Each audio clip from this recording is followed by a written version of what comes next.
It's week 8, and I am so excited to announce the confirmed project partners for Labor Pains. In Albany, New York, I am thrilled to be working with the Black Theater Troupe of Upstate New York and with the Underground Railroad Education Center.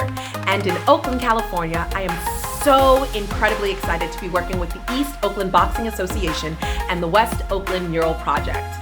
All of these organizations are so deeply embedded in their communities and are doing the work that I want to be doing.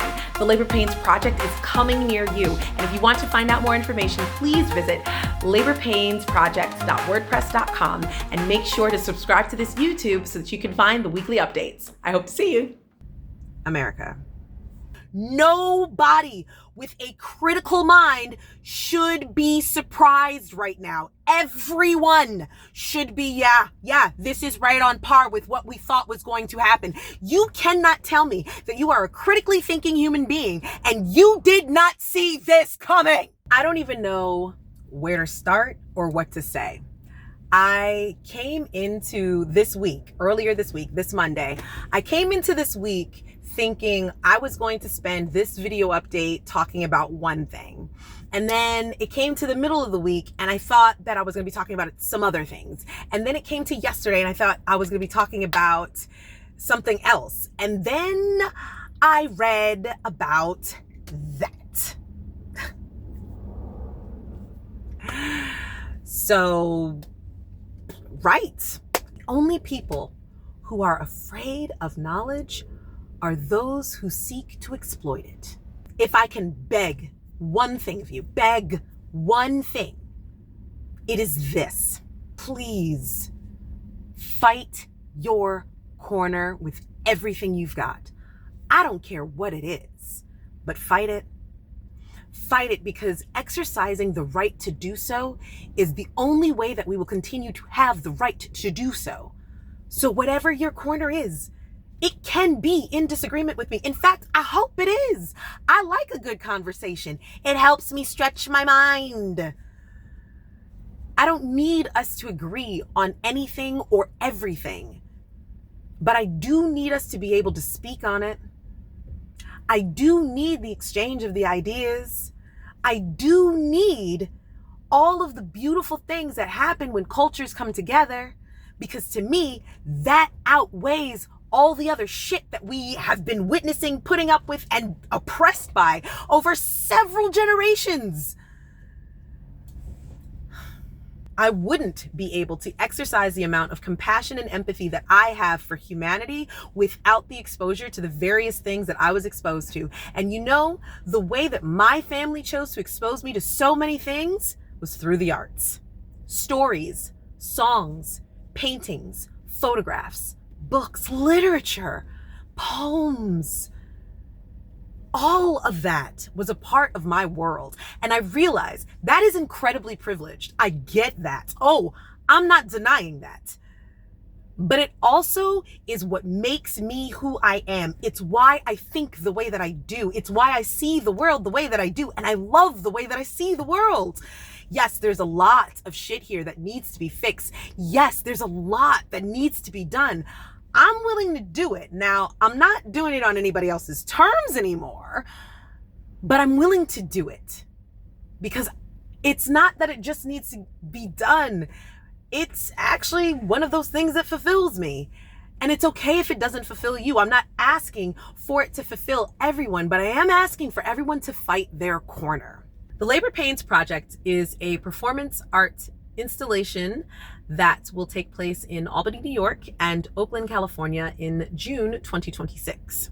What makes this project so special is that it looks at American identity through the lived experiences of Black women from 1776 to 2026. Where this really all started was I wanted to write a Declaration of Independence from white and male fragility. And I wanted to understand what that would sound like, what that would look like, what that would be, right? What form would that take? And I didn't want that to just come from me and my voice and what I thought about Black women and my interpretation of Black women, and then trying to speak for other Black women. That's totally not fair. So I, at first, thought I was going to put out surveys and like ask people. And then I realized that that was a really flipping huge question, an insanely big question to just kind of like, hey, let's walk up on the street and ask you this question, see what you come up with. And I then thought, okay, well, what is it like? What is it that I'm really trying to get after? And after months of really deep thought, what I came to understand was the information that I was really after, that I am really after, is I want to understand what freedom looks like to Black women right now in this moment. What does freedom look like to Black women right now in this moment? Okay, how do you do that? So when I was trying to figure out how I was going to get responses from Black women, I came up with the In My Skin Healing at the Intersection of Race, Gender, and Economy workshops. These workshops are designed to do something super specific: heal. Period. I wanted to hear the lived experiences of Black women. It's called collecting oral histories, if you care to know. I wanted to collect oral histories, but I didn't want to just collect oral histories, because I feel like that's been done over and over and over and over and over. We collect them, we preserve them, we lock them away, and then sometimes they get put into a narrative that it resonates with us, and sometimes they're just locked away and we never hear about them, right? So I didn't want to just collect stories and do whatever I wanted with them. I want to work with as many Black women as possible on identifying the best ways for us to heal communally. I want the workshops to be a space for us to both process and begin healing or continue healing. It isn't a one and done thing for me. And so I'm also working with social worker, these incredibly wonderful women who community psychology and social worker, and they're research scientists, and they're helping me to really just kind of frame all of this information and really just understand what is happening in my own mind and what I want to kind of put into the world. And so one had pointed out, why would, it's not enough to just kind of like label something, right? So I don't want to bring participants in to like scratch at scabs. That's not at all what this is about. Like scratch at scabs while I record, like that's horrible. This is about coming together and being able to put words to the things that we may have felt in our bodies. And not after we put the words to them, then imagine what it looks like either not having any of that, or what it looks like to be free from all of that, and to really dig ourselves and root ourselves in that. What is it that we can envision for ourselves that is free of all of this? Because if this is about celebrating the Declaration of Independence from white and male fragility, then what is it that we are very specifically trying to be free from? We are never given the opportunity to speak on it, to just not only name it, but then say, fuck you, I'm not taking that with me anymore. We are never given the space to do that. And these workshops are designed for just that. That is the entire purpose, that I want to be able to just be in the room for that kind of experience for as many Black women as possible, ages 15 and up, because I want there to be a liberation from this shit that we're living in. There is a way to acknowledge trauma and not be defined by it. These workshops are really designed for Black women to feel empowered, to live in that way, to be free. Freeing spaces for us. That is what I want these workshops to be. We have been in this country since the inception of this country, and it's really important that history, our contribution to this nation, is embedded within that, the understanding of what freedom looks like for us. Because after all, what we celebrate in this country, the principles that this country, that we are founded on, the Declaration of Independence that we are founded on, life, liberty, and the pursuit of happiness. It's quite literally what's in the document.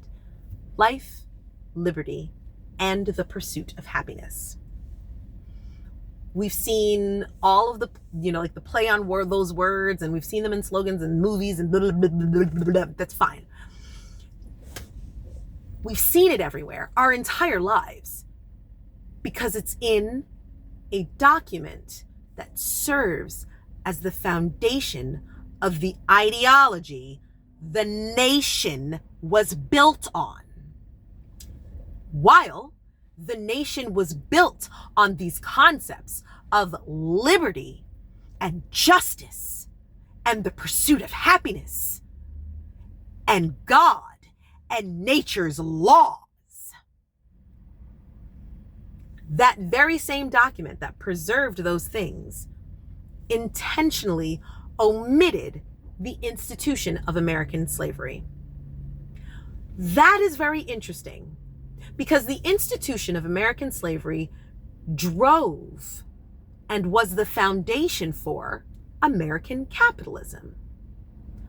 That's important because Wealth of Nations, written by Adam Smith, was published the very same year that document, the Declaration of Independence, was penned and signed by the 13 colonies.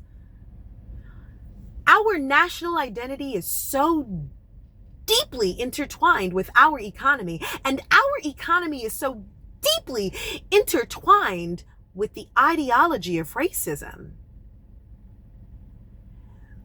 that we almost don't see it. The principles on which this country is supposed to be founded on was always at odds with our economy. What is it in our bodies that we have carried? What is it in our hearts, in our minds, in our spirits that we have carried because of white and male fragility? Not be more timely. This could not be more timely with this executive order out in the world trying to eliminate history and multiple consciousness in history. So I am very proud to be an artist with a response.